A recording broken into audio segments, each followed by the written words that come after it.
రావేనా చెలియా episode 4 కథ అడ్డం తిరిగింది. తప్పు చేద్దాన్రా అంటూ అంజలిని బెడ్పై తోసి ఆమెపై పడిపోయాడు అర్జున్. అంజలి అందాలు అర్జున్ శరీరాన్ని సున్నితంగా తాకాయి. అతన్ని అంత దగ్గరగా చూసేసరికి అంజలి గుండె వేగం ఒక్కసారిగా పెరిగిపోయింది. అర్జున్ ఊపిరి ఆమెలో కూడా కోరిక కలిగేలా చేసింది. ఇంకొక్క క్షణం అర్జున్ ఆలస్యం చేస్తే అంజలిని అతన్ని ముద్దు పెట్టుకునేలా ఉంది. ఓయ్, ఏంటి సైలెంట్ అయిపోయావు? నిజంగానే కమిట్ అయిపోదామా అని కన్ను కొడుతూ అడిగాడు అర్జున్. ఓ షిట్, నేనేంటి ఇలా అయిపోతున్నాను అని మనసులో అనుకుంటూ తన మీదున్న అర్జున్ని పక్కకు తొయ్యాలని చూసింది అంజలి. కాని అర్జున్ బలం ముందు ఆమె బలం సరిపోలేదు. ఇంకెప్పుడు పారిపోవడానికి ప్రయత్నించును, నన్ను వదిలే ప్లీజ్ అని చిన్నపిల్లలా గారంగా అడిగింది అంజలి. అది అలా రా దారికి అంటూ ఆమె పై నుండి లేచాడు అర్జున్. అతడు దూరం అవుతుంటే అంజలి శరీరం ఎందుకో బాధపడింది. ఏంటి ఇంకా ఇక్కడే ఉన్నావు, వెళ్ళి సోఫాలో పడుకో అని తన డ్రెస్ సరిచేసుకుంటూ అంది అంజలి. ఇప్పుడు వదిలేశాను కదా అని హ్యాపీగా ఫీల్ అవ్వకు ప్రిన్సెస్, ఇంకోసారి పారిపోవాలని చూస్తే ఇదే సీన్ కంటిన్యూ అవుతుంది అని వార్నింగ్ ఇచ్చాడు అర్జున్. సరే అన్నట్టుగా తలూపి పడుకుని బెడ్షీట్ ముఖం వరకు కప్పేసుకుంది అంజలి. అర్జున్ వెళ్లి సోఫాలో పడుకున్నాడు. మా నాన్నగారికి వర్ధన్ ఫ్యామిలీకి ఉన్న సంబంధం ఏంటో తెలుసుకోవాలి అంటే నేను కొద్ది రోజులు ఇక్కడే ఉండాలి అని మనసులో అనుకుంటూ ఈ పాటికి నా పెళ్లి ఆగిపోయి ఉంటుంది. ఆకాష్ ఫ్యామిలీ అమ్మని ఎన్ని మాటలు అంటున్నారు ఏంటో అని బాధగా అనుకుంటూ కన్నీళ్లు పెట్టుకుంది అంజలి. వాళ్ళ నాన్న చనిపోయి ఇప్పటికీ 10 ఏళ్లవుతుంది. అమీర్పేట్ అంబేద్కర్ కాలనీలో ఒక సాధారణ స్కూల్ టీచర్గా పనిచేసే తన తండ్రికి వర్ధన్ ఫ్యామిలీకి ఏం సంబంధం ఉందో తెలియక సతమతం అయిపోతుంది అంజలి. ఊరుకో స్వరూప, అంజలి ఎలాంటి అమ్మాయో మాకు తెలీదా, ఎందుకు ఏడుస్తున్నావు అని ఆమె కన్నీళ్లు తుడుస్తూ అంది ఆకాష్ వాళ్ళ అమ్మ రత్నప్రభ. ఈ పాటికి బంధువులతో కలకల్లాడాల్సిన ఫంక్షన్ హాల్ విషాదంతో నిండిపోయింది. అంజలి కనిపించకపోవడంతో నలుగురు 4 రకాలుగా అనుకుని ఇళ్లకి వెళ్లిపోయారు. అంజలి మిస్ అయ్యి 38 గంటలవుతుంది, ఇప్పటి వరకు తనని కనిపెట్టకపోవడమేట్రా అని తన మనుషుల మీద గంభీరంగా అరిచాడు రఘువీర్. ఏమైనా మన స్వరూప అదృష్టవంతురాలొదినా, పెళ్లి కూతుర్ని ఎవడో లేపకపోయాడు అని తెలిస్తే పెళ్లికొడుకు ఫ్యామిలీ సూటిపోటి మాటలతో నరకం చూపిస్తారనుకున్నాను. కాని వీళ్ళు కడుపులో దాచుకుంటున్నారు అంది స్వరూప దూరపు బంధువు.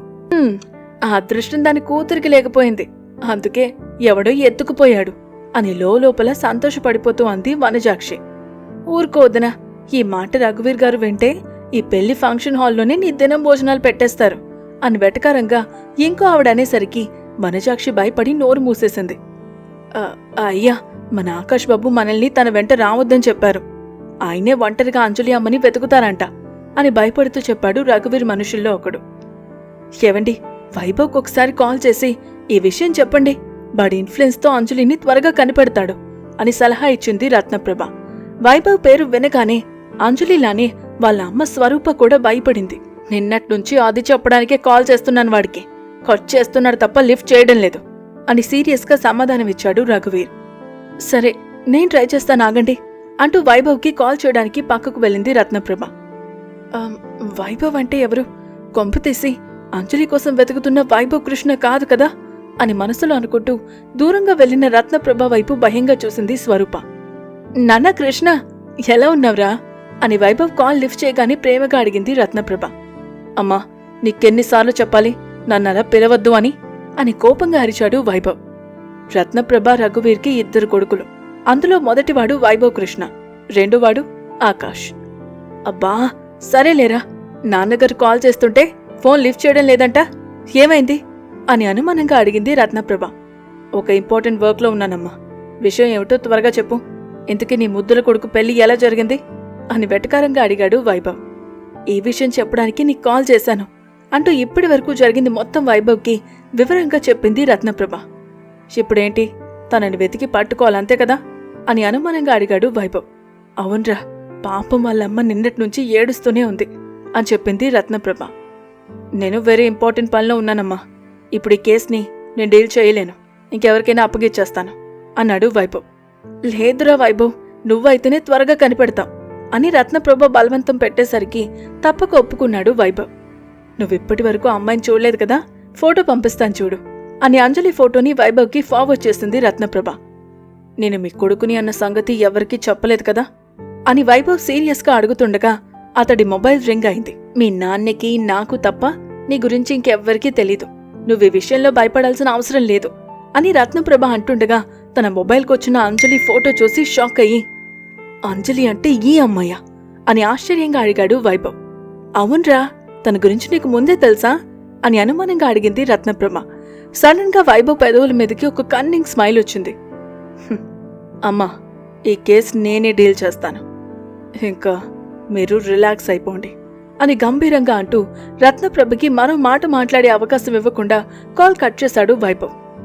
పనుంటే చాలు, వీడింకెవ్వర్నీ పట్టించుకోడు అంటూ వెనక్కి తిరిగిన రత్నప్రభకి భయంగా చూస్తూ కనిపించింది స్వరూప.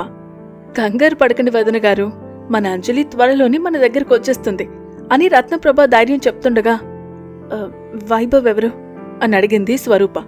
తన ప్రశ్నకి రత్నప్రభ కంగారు పడ్డం స్వరూప కను దాటి పోలేదు.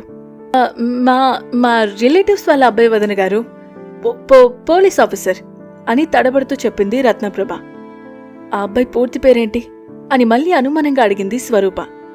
ఈవిడేంటి ఇలా అడుగుతున్నారు, కొంపతీసి వైభవ్ గురించి ఈవిడికి తెలుసా అని మనసులో అనుకుంటూ, వైభవ్ నందన్ వదిన గారు అని అబద్ధం చెప్పి, ఎందుకు ఇలా అడుగుతున్నారు అని ఎదురు ప్రశ్నించింది రత్నప్రభ. ఏం లేదు వదిన గారు అంటూ అక్కడి నుంచి వెళ్లిపోయింది స్వరూప. మరోవైపు అంజలిని వెతుక్కుంటూ శ్రీధర్ వర్క్ చేస్తున్న హాస్పిటల్కి వెళ్లాడు ఆకాష్. వైభవ్ లానే అతడు కూడా సీసీటీవీ ఫుటేజ్ చెక్ చేసి ఆ హాస్పిటల్కి వచ్చాడు. What can I do for you sir అని పెళ్లి కొడుకు గెటప్లో ఉన్న ఆకాష్ని అనుమానంగా చూస్తూ అడిగింది రిసెప్షనిస్ట్. ఈయన గురించి ఇన్ఫర్మేషన్ కావాలి అని శ్రీధర్ ఫోటోని ఫోన్లో చూపిస్తూ అడిగాడు ఆకాష్. సారీ సార్, ఇక్కడి రూల్స్ ప్రకారం మా హాస్పిటల్ ఇన్ఫర్మేషన్ షేర్ చేయకూడదు అని నవ్వుతూనే ఇబ్బందిగా చెప్పింది రిసెప్షనిస్ట్.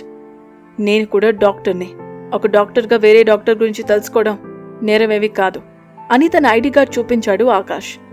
సరే సార్, నేనొకసారి మా ఎండీని అడగాలి అని అసహనంగా నిట్టూరుస్తూ తన ఎండీకి ఫోన్ చేసింది రిసెప్షనిస్ట్. కానీ ఎండీ కాల్ లిఫ్ట్ చేయలేదు. సారీ సార్, ఆయన కాల్ లిఫ్ట్ చేయడం లేదు, మీ నెంబర్ ఇచ్చి వెళ్ళండి, మా ఎండీ గారు పర్మిషన్ ఇవ్వగానే మీకు ఆయన డీటెయిల్స్ షేర్ చేస్తాను అని చెప్పింది రిసెప్షనిస్ట్. ఇంక చేసేదేమీ లేక అక్కడి నుంచి వెళ్ళిపోతున్నాడు ఆకాష్. అతడలా వెళ్ళగానే ఆమె దగ్గరున్న ఫోన్ రింగ్ అయింది. వెంటనే లిఫ్ట్ చేసి, మీరు చెప్పినట్టే ఆయన్ని రేపు రమ్మని పంపించేశాను సార్, అలాగే శ్రీధర్ గారికి సంబంధించిన ఇన్ఫర్మేషన్ అంతా డిలీట్ చేసేశాను అని తన ఎండీకి రహస్యంగా చెప్పింది రిసెప్షనిస్ట్. గుడ్ అని ఫోన్ పెట్టేశాడు ఎండీ. అంజలి, నువ్వు నాకు మాట ఇచ్చా, ఆ మాట తప్పితే ఏం జరుగుతుందో తెలుసు కదా అని తన గుండెపై తట్టుకుంటూ అన్నాడు ఆకాష్.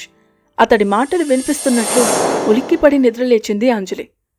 త్వరగా నాన్నగారి గురించి తెలుసుకొని ఆకాష్ దగ్గరికి వెళ్ళకపోతే అమ్మని చంపేస్తాడు అని తనలో తాను అనుకుంటూ కంగారు తగ్గించుకునే ప్రయత్నం చేసింది అంజలి. అప్పటికే కింద ఏదో హడావిడి జరుగుతున్నట్టు ఎవరో మాటలు వినిపిస్తున్నాయి. అర్జున్ కోసం సోఫాలో చూసింది. అతడు అక్కడ కనిపించకపోవడంతో బయటకు వచ్చి చూసింది. త్వరగా బయలుదేరండి శ్రీధర్, డిఎన్ఏ టెస్ట్కి ఆలస్యం అవుతుంది అని అరిచాడు లాయర్ విశ్వనాథ్. నేను నా క్లినిక్లో అంతా సిద్ధం చేశాను లాయర్ గారు, మనం వెళ్ళగానే డిఎన్ఏ టెస్ట్ చేసేస్తారు అని రెడీ అవుతూ అన్నాడు శ్రీధర్. నేను నీ కంటకు అంత పిచ్చోళ్ల కనిపిస్తున్నానా శ్రీధర్, నీ క్లినిక్లో టెస్ట్ చేయించడానికి అని వెటకారంగా నవ్వుతూ, కోర్టు ఆర్డర్స్ ప్రకారం మీరు ఆకాష్ సూపర్ స్పెషాలిటీ హాస్పిటల్లోనే టెస్ట్ చేయించుకోవాలి అని లాయర్ అనగానే శ్రీధర్తో పాటు అంజలి కూడా షాక్ అయింది.